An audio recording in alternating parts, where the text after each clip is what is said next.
Fishing and spider rigging. I am a reverent, die-hard spider rigging guy, and I came out with spider scoping. And if you've heard that term, I was the first guy that came up and started talking about spider scoping. And it's a whole different approach to spider rigging over what we used to do when I first started 18 years ago on Crappie. And we used to put rods up to 16 footers and spread out. We've got 8 of them, and we push them in front of boat. I still push 2 and I do. But we downsized to it. She uses 2 to 3, I use 3 to 4. And I've used up to 19 footers. Trolling, I love planer boards. Planer boards, I'm an offshore planer board guy. I love the pool. I've gotten away from multi-link rods and all that. I don't use any of that anymore.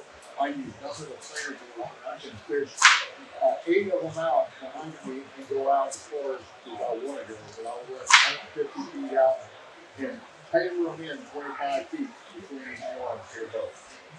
Love. And these are the planer boards I use. I use 2. I use this planer board for the outside ones that are the furthest out line, because when the fish hits this, the line to the bait is back here. Guess what happens with that line? You're going to get this. Okay? That's an OR12. OR12. Offshore board.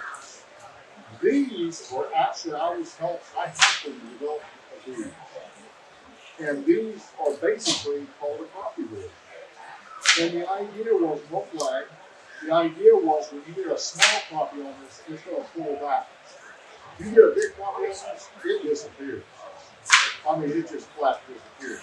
And I like to put crankbaits on it. And the big time crankbaits, we pull jigs, 1/32 up to roadrunner size, and use a lot of roadrunners. And there's a brand new hit out by Bobby Garland that has blades on it, has 2 blades on it, which you don't know.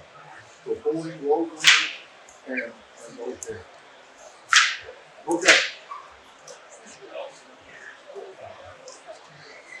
All right, the bait selection real quick, because I want to get into this match to have.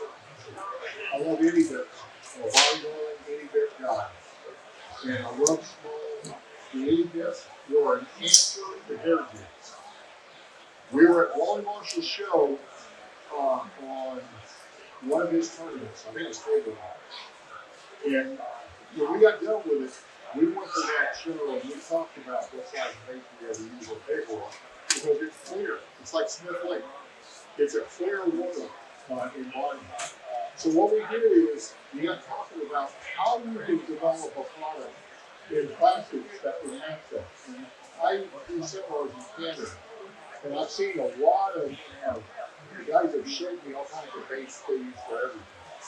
But some of the baits that they were using for ice fishing kind of applied to what we do in our crappie fishing. And they were real tiny little pieces of plastic that were kind of archaic, I think, not well done.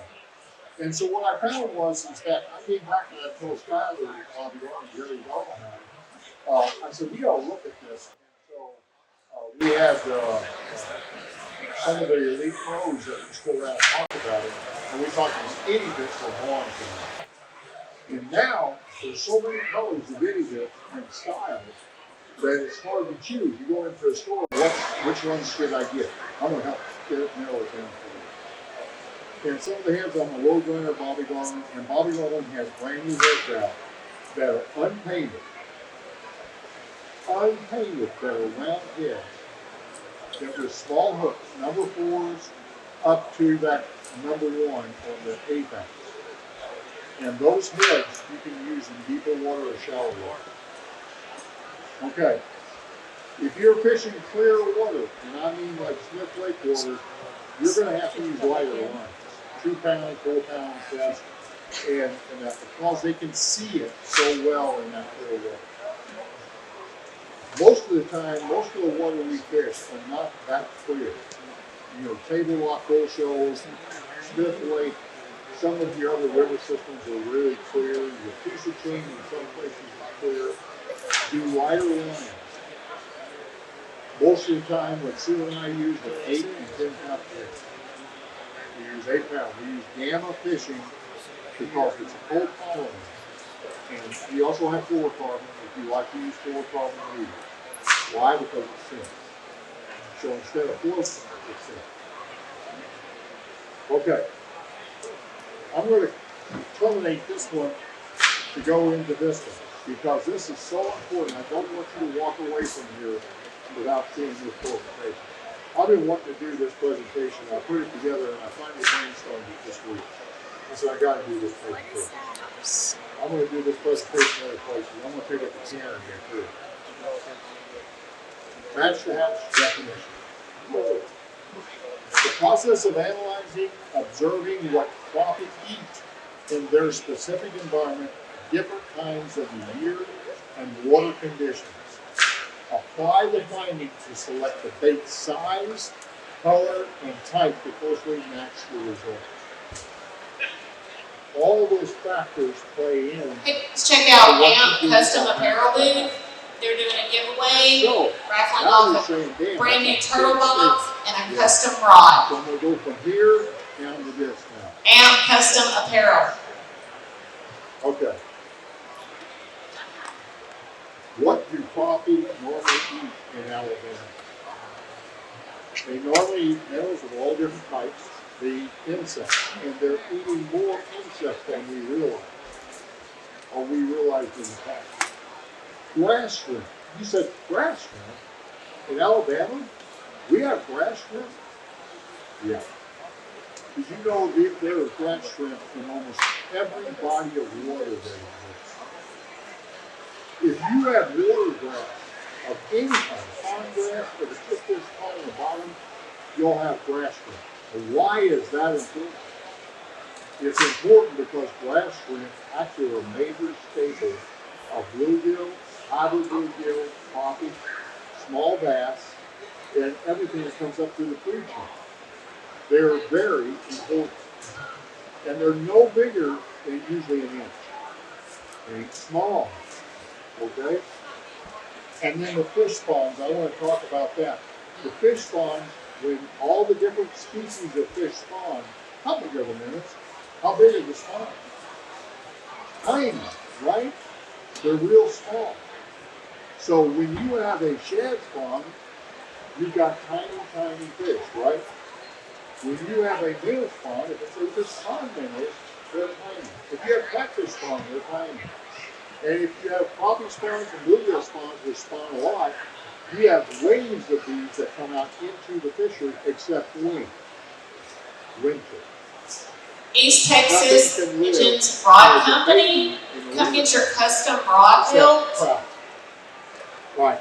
Now we're A giveaway for free custom rod and $50 in lures. East Texas Legends Rod Company. States and other places too. I actually put these pictures and I put the credits on here because these are actually from the Illinois site. And they were the ones that were testifying to fish values, were testifying to what the fish eat. So look at the colors. This one on the left, complex. You think it's a carp? That's a shiny. We call it shiny. Okay, but they're basically shad, and they're in every waterway that's in the state. So we basically have that minnow is very, very important to our whole staple. The middle one there is a true blue shiner in some of our piece of chain water. Now I want you to take a look at the pictures and look at the colors. The one on the left does not show the true color I wanted it to show as blues. The back of that shiner, when you put it in the light, has a shade of darker blue. Okay? So why do you think a lot of these crankbaits and all these baits for bass on the Tallapoosa, the Coosa, and all these lake chains have a lot of blue and chartreuse and a lot of green in it? It's because of that. And that chartreuse you see there, that depends on the time of the year. Okay? The one on the right is a shad. Look at the blue fins. That one gets no bigger than an inch. And it lives in our waterway. So look at the blue in there and the different colors that are in the fins. Well, guess what? The plastics that we're fishing are blues, got blue hints in them, sometimes only with a short truce in it. Here's your short truce in the middle. And a lot of times that's through water conditions and water color. The bottom ones are thread fin shell. Those are producing in large numbers. I'll give you a little tidbit of why there's not great big largemouth in the Alabama River. Anybody ever think about that? There's some, there's not a large one here. The reason being is that we do not have the big shad in large numbers in that river. We have gizzard shad, which are the small ones. And we have a lot of them. A lot. In the summertime they come out. When they spawn, I can tell you right now, I've seen more crappie, bass, catfish come up on those ponds in any lake in any state in the country. And our lake systems are just like that. Look at the colors of those things. Look at this one here. It's got blue hues with silver. The one in the middle has short truce on it and a purple back.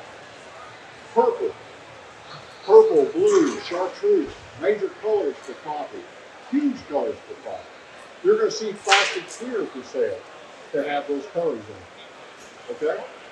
The one on the right is a fathead. Have you all heard of fathead? Fathead bait minnows, they're in a lot of the waterways. Some people call them tuffies. You've heard the term tuffy. They call them that because they're really stout livers. You can put one on a hook and fish with it. Oh, okay. They can't. They're called tuffies because they'll live on your hook longer than a regular minnow will live, or something else. Now, that's minnow. What about grass shrimp? Do we need to turn this a little bit for you guys?